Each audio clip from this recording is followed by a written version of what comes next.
Good morning and welcome to the Return Homestead. My name is Mike and my wife Marty and I homestead 6 acres in northeastern Kentucky. Today we've got kind of a smattering of things that we're working on. We still owe you guys a catch up on the shelving. We're going to get to that later on this afternoon and evening. But right now we've still got a lot of garden work that needs to be done. We've got to clean up everything we had out for the freezing cold temperatures, but we've also made a decision about what we want to put in one of the long rows that we've put into the ground. Originally, we had all of that stuff planted, and the cold weather is taking out most of what we've planted. One of the things that we've noticed that we need to make a change on is on our blackberries that we put in right up front, just outside of the house. So when we first moved in, we brought blackberries with us. We were really enjoying the harvest we were getting off of the blackberries back at the other property. We loved those berries, so we brought plenty of them with us. And then I planted them along this front fence line. And you can see this is one of the canes that I put in the ground. And here we are in the early spring. And sure enough, we've got new growth coming up on this blackberry that we have in the ground. But I was expecting this growth to be quite a bit more substantial than what it is. Something wasn't quite right about the location that we put these blackberries in here on the fence. And I wasn't sure what could possibly be the problem. It could be that the soil just doesn't have a lot of nutrition in it. But then I started paying attention to exactly what's growing about 2 feet along the fence line. So it's about a foot on either side. What I noticed is that the only thing growing in this 2-foot section, 1 foot on either side of the fence, is ragweed and goldenrod and other tall woody plants. These are plants that come in and populate a soil when the grass can't grow. I can see even now they're still growing here along the fence line. You can see a strip where the grass just isn't growing, but everything else besides grass is growing.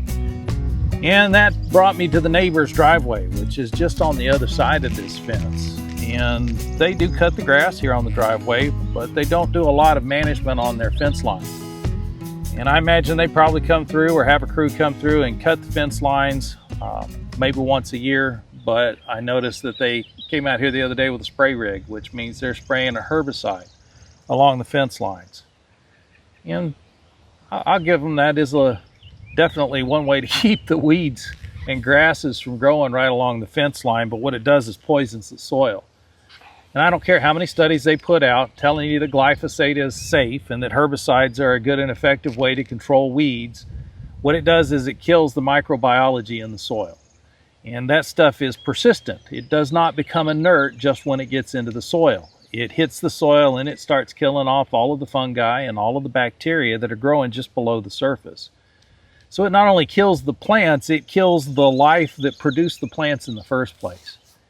So what you'll see growing along these fence lines is ragweed, goldenrod, fleabane, henbit. You see lots of the gigantic docks that will grow, and no matter how many times you cut them back, they just keep growing back bigger and seemingly healthier than before. Those plants seem to thrive in the poor soil conditions that are created by the herbicides after they've been sprayed. So I suspect what's happened is that I've come along and put these blackberries into soil that's essentially dead. So I took a nice healthy root and stuck it down into some unhealthy soil. Some of it has managed to grow a tiny bit, but we should have 3-foot long canes coming off of this by now. And all we've got is this tiny little bit of growth. Marty's already pulled a couple of these blackberry canes and they were firmly attached to the ground, but when you dig up the root, it's just this tiny little root ball.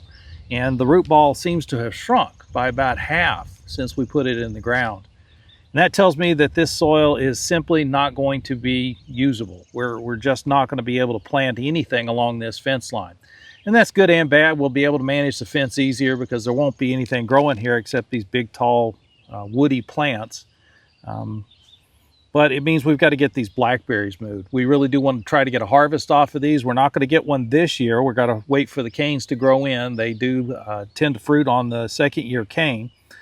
But we got to get these moved to a place where they can grow. And the place where we know we can control that best is going to be in the garden. So since we have a row that's open right now, we're going to go ahead and get these roots into the ground there, let them start producing canes. Then we'll come back later and get a trellis system set up for them. So I'm big about barriers. I like to put barriers between me and the outside world. The reason why is we like our privacy. We don't like to have people looking in on us all the time. And our neighbors do. We keep praying for good neighbors. The house is up for sale. The farm is up for sale. It's 45 acres. But until we can be sure that we're going to get like-minded people on the other side of the fence, we've got to protect our health, and we don't want to fill our tummies full of glyphosate. So in order to get those berries, we're going to have to relocate everything away from the fence lines and use our driveway as the barrier just to make sure things are clean and edible. Now, we did bring this tree. We brought it first from Nevada. This is a golden rain tree. And then we planted it at the other homestead, and we've since planted it. It's very happy. So I'm thinking it's far enough away from the fence as well as our apple trees not to be affected. So we want to make sure that whatever we have doesn't get the glyphosate on it. And the only way to be 100%, okay, 80% sure, is to put up a solid fence. And that's not in the budget. They're very expensive, as much as I would love one. But I think we're safe, and this is about 15 feet out. I think we're safe here because the tree's happy.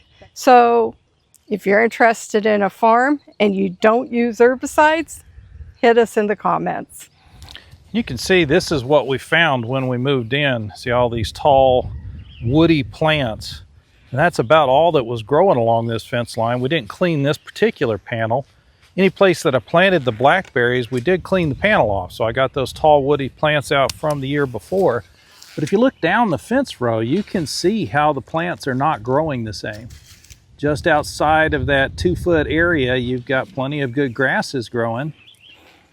But within 1 foot of the fence on either side, really it's kind of a no man's land. And this is what glyphosate does for you. I don't care what they say. I don't care how many studies they trot out to try to convince people that this stuff is safe and that it's inert once it hits the soil. I've seen the results. The soil dies wherever you spray it. Now, these roots generally will be 10 times what you see here.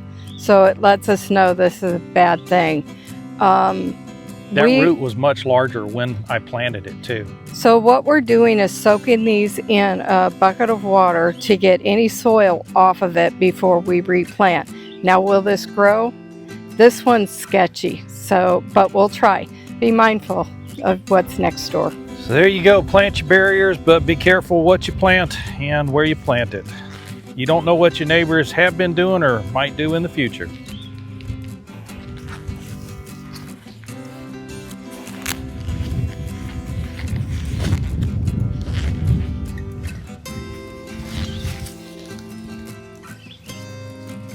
Now that stem broke off altogether. Look at that, there's nothing left of that root. No, but look at this one. That one's not too bad. Yeah, let me get the ragweed off of it. That's a good one. That's got some good stiff roots on it still. We'll get that rinsed off and replanted. So that one's got a real nice root. That's the one that's got the all the growth on it already.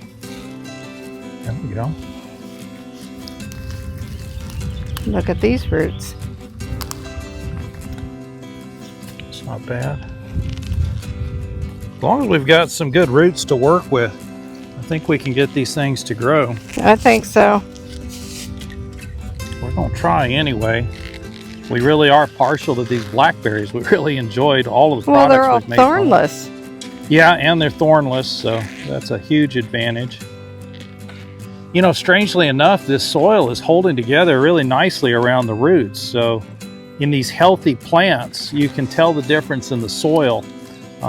You've got these little balls of soil that are sort of grabbing a hold of and hanging on to the root areas. And that tells me you've got some good mycorrhizal fungi that are growing there. And those fungi, you know, they kind of create a symbiotic relationship with the plant.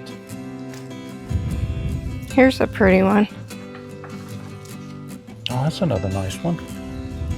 So I don't want to rinse off all the dirt from these, obviously, but we are going to try to make sure we're getting any glyphosate off of these things.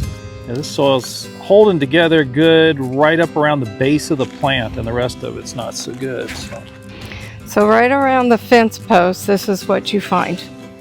Wow. Yeah, you can see there's not much left of the root system on this, and that would have been a root about the size of my hand that I dug up. There's some tiny little bit of green life on here, so we are going to replant that and see. We might be able to score them and put them in and hope they root. You know what I mean?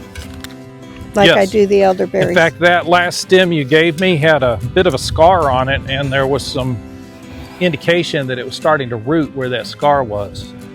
Yes. Exactly right.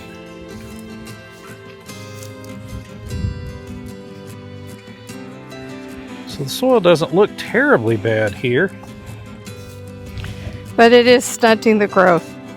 The plant is definitely struggling. And, you know, although the soil looks okay, again, we've got nothing but ragweed and goldenrod, and even that is stunted for this time of year.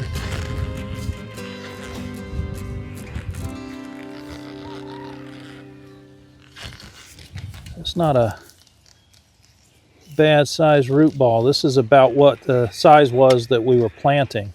So when I brought these over, this is what we were putting in the ground. And that is new blackberry growing off of it here. So the root's still alive, still doing well. We'll just rinse it off, replant it. And those may be little blackberry shoots, hard to say. But you can see the difference, you know, in the size of the root ball there. That's what the glyphosate does. It's not killing the blackberry, it's just preventing it from growing effectively. That's all we're doing right now, is just kind of making sure the roots stay hydrated.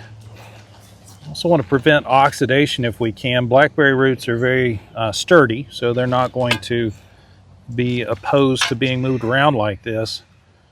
But the less oxidation we have, the better.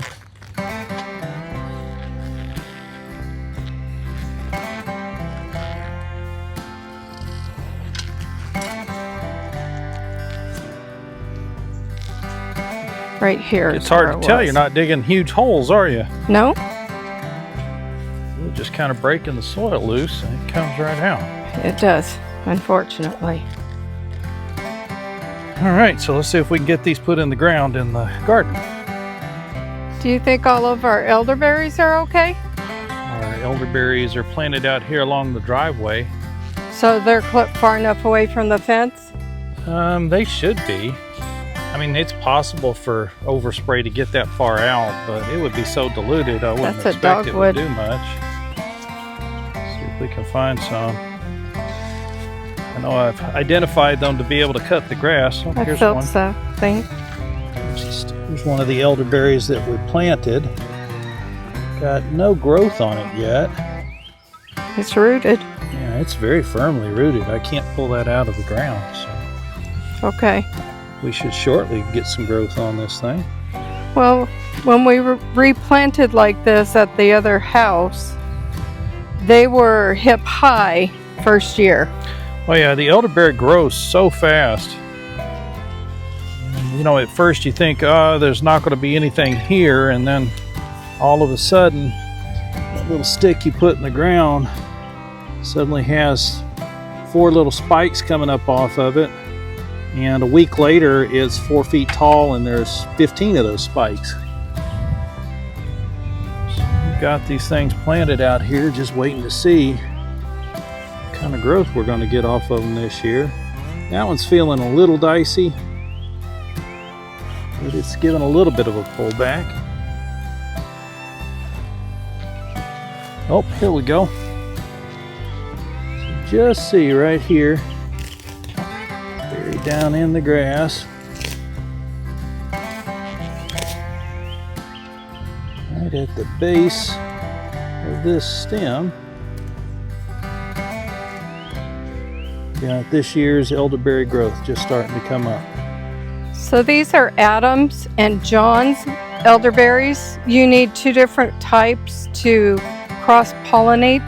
So So this ought to transform significantly over the course of the next couple of months. It's exciting to watch. Let's go plant blackberries. Okay. So the one place we know is not going to get sprayed at all is in the garden.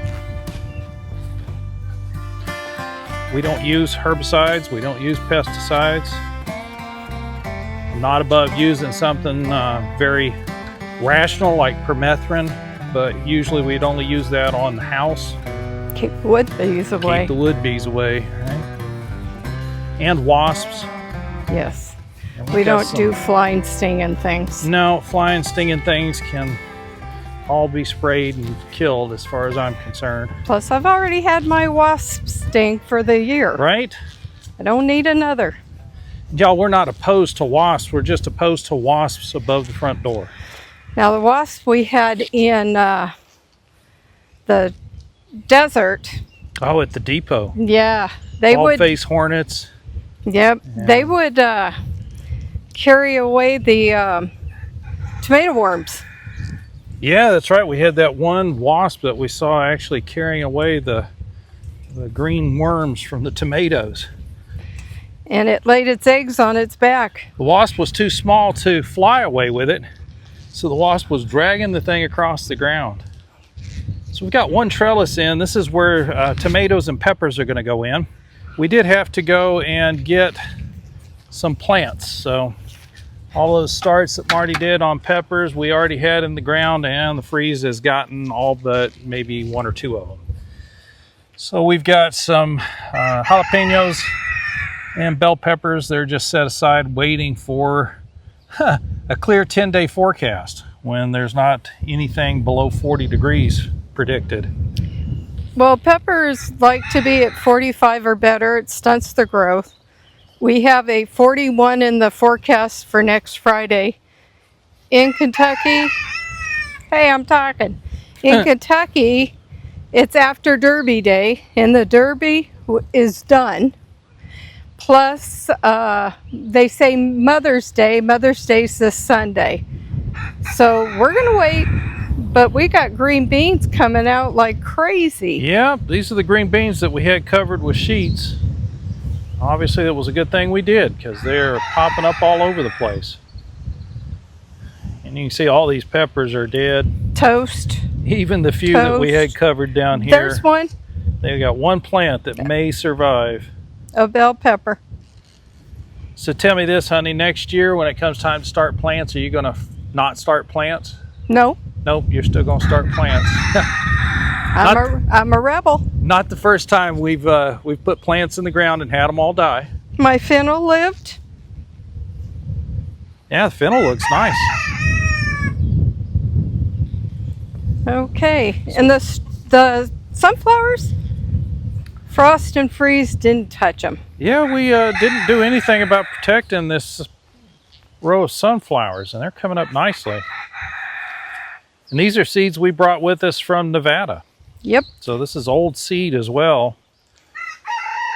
Hopefully these are all mammoth sunflowers. We're not 100% sure at this point. We'll have to wait until they get some flowers on them to know for sure.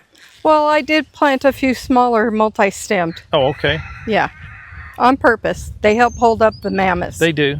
The mammoths are so big and heavy, unless you trellis them with our winds here, they'll go over. Sunflowers are super good for conditioning soil. And we've got soil that really needs some conditioning. I don't know if you can see that on camera, but that's almost all clay. We have amended it pretty heavily, and that clay is still predominant. At the end of the season, we'll probably cover these beds up with a very thick layer of leaf mulch or something like that, in the hopes that come spring we'll have a good bit of topsoil beginning to form. But right now we're going to get these blackberries planted. This is the row we're going to put them on. This is going to be a permanent row. The blackberries will come back in the same place every year. So once they start popping up, we'll come back and get a trellis system put in for them. How many do we have? Yeah, that's a good question. Why don't we start by laying these things out? Let's see just how many we have working here. 1, 2, 3, 4, 5, 6, 9, 10, 12, 13, 14, 15, 16, call it. 16, and this is 30 feet. And this is 30 feet, so every 2 feet. Okay. Back a little further. Yeah, that's probably good. And then we'll propagate from here as they grow. And of course, the hope is as we get these things into some good, clean soil, they'll start thriving. Instead of the root ball shrinking, they should start growing like crazy. This is the blackberry state. That's right, Kentucky's the blackberry state. It's noted for its blackberry production. We've got quite a few different varieties of wild blackberries on the property. We have no idea how they produce yet. I have to watch them this year and see. We were recently talking about that one plant that's out there along the front fence line, and it's already in full bloom. I hope they're sweet. The other ones weren't. Right? Yeah. Yeah, the ones we had at the other house just weren't sweet blackberries. You know what we can put in the cayenne bed that is now toast? What's that? Sweet potatoes. Yeah, we could. It's not an ideal place to dig them from, but it would be a good bed for them. They grow nicely in all that loose compost. Well, I want cayennes. We might have to get some. I don't need any hot banana peppers because I've still got hot sauce for a while. It's a really nice bit of root growth on this one, so that's good to see. There's bee balm at the end of this row, and it's doing well. So we do have like 4 days of rain coming. So this is the perfect time to be doing this. They'll get good and watered in, and they'll be in healthy soil. There may be some wind noise. It's windy again.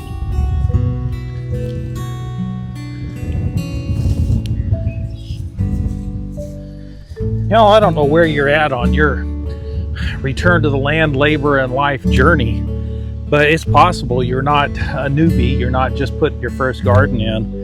And if you're putting in, you know, your second or third garden, and this is not your first year trying to grow your own food, make sure you're paying attention to those long-term plantings, things like the blackberries. It's a perennial. It's going to come back every year, so this portion of the garden is going to remain static, and it's always going to produce food for us. So every year, whether we get a good harvest or a weak harvest, we're still going to get something off of these blackberries. And there's lots of different plants that you can grow that way. Asparagus is another one. It's always going to come back in the spring. You're always going to get some asparagus shoots off of it. The ginger that we planted out underneath the crabapple, we're always going to get ginger off of that plant every year. And there's several different onion varieties that really just continue to propagate themselves. You don't have to propagate them. Egyptian walking onions. Egyptian walking onions, that's an excellent one. We haven't even grown those yet. So we're looking forward to getting some space for things like that to grow. There are a lot of options.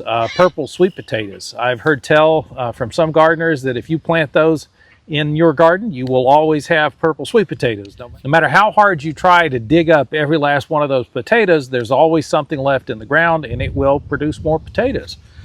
So start looking at those things if you're not. Think about how you're going to get your garden to produce the most food it possibly can with the least amount of effort from you year in and year out.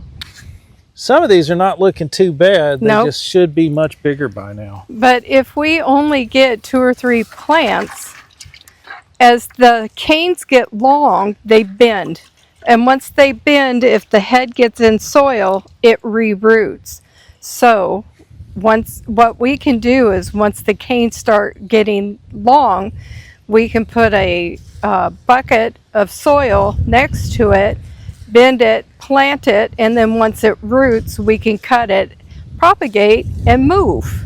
And then that way we'll have lots of blackberries.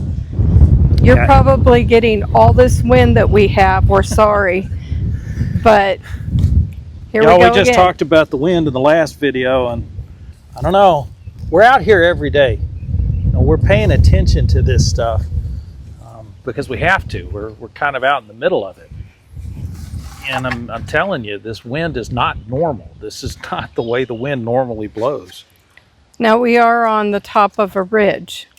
We are. But we were at the other house too. Yep, we were at the other house too.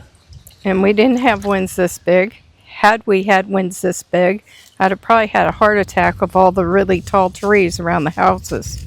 And here lately, it's not just the strength of the wind, it's the fact that it doesn't just gust around you or swirl around you. It's a constant pressing from a single direction, and makes it really difficult to work out in this stuff. I'm still fascinated by all the rocks we find in the ground. We found lots of interesting things, including some of these roots are a little bit iffy. We'll plant them anyway.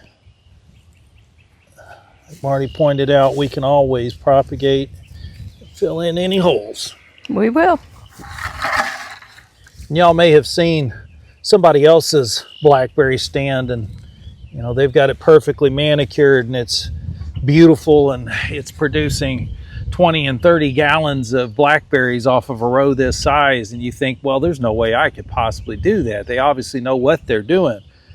But this is how they learned. They started by just sticking some roots in the ground and watching to see what happened. And you know, they made small corrections the next year and a few more corrections the next year, and eventually you get to a place where you grow big, beautiful, delicious blackberries. Now, at the last house we had, we started with 5 plants. Just 5 plants. We ended up with 5, what would you say, 20-foot, 15, 20-foot rows. Yep. And we were harvesting gallons. Gallons of blackberries. We're still eating blackberries. I had blackberry syrup on my waffles last night, so still eating them. And we were only there, what, 4 years? 4 years. Was it only 4 years? Yeah. Wow.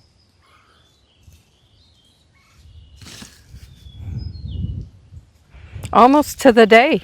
I don't remember when we started the channel, was that our second year garden or our first year garden? That was our second year garden, wasn't it? It was. Yep. So we were there 4 years. We've passed a milestone just a couple days ago on May 1st, actually. We did our very first video on May 1st, 2003. So on May 1st, 2026, the Return Homestead became 3 years old. So happy birthday to us. We're still out here doing the same thing, still having fun. We still think this is the best life for anyone to be trying to live right now. It's funny how many people ask, are we really happy? Are we really happy? Honestly, I can't think of anything I'd rather do more. No. I'm enjoying myself. I enjoy every day. I get out in the fresh air and the sunshine, yeah, in the wind too, but I come out here and I play in the dirt.